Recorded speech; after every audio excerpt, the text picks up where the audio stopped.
Әже, бірдеңе айтайын ба? Бірдеңе айтайын ба? Айт. Жаңа дейтін бар ғой, мама мен папаның бар ғой, екеуінің әңгімесін естіп қалдым да. Екеуі айтып жатыр екен. Мама мен папа екеуі. Айтады ғой, бір шал дейді, сені дейтін қайта-қайта сұрап сөйтіп мамадан. Бір папаның бір жұмыстасы, бір сол шалдың әйелі қайтыс болыпты. Иә. Соған сенің мамаңның басы бос қой деп сені айтып жүр екен папаға. Соған папа айтыпты, онда біздің үйге құда түсіп кел деп. Жанды ма не келі құда түсіп келді, құда шал құрсын не құрса. Құда түсіп келіп сені соған айттырып берейін деп отыр. Құдай, бетім-ай,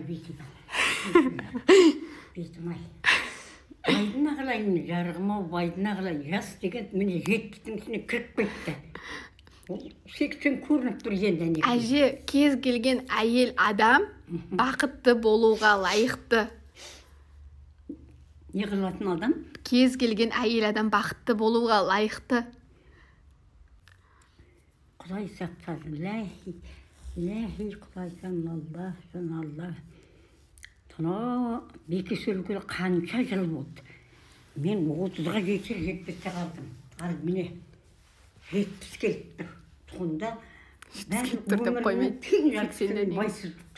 ойламайын.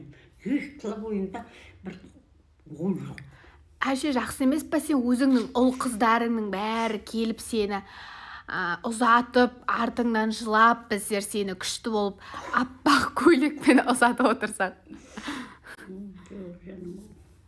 Анау дейтін, бай шал дейді әже. Бай шал дейді. Байлы қосын, әкем кие берсі, әкем бекесі өгіз.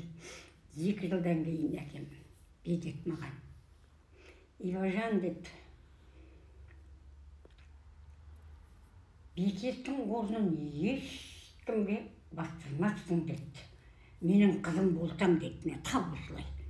Ешкімге бастырмассың деді.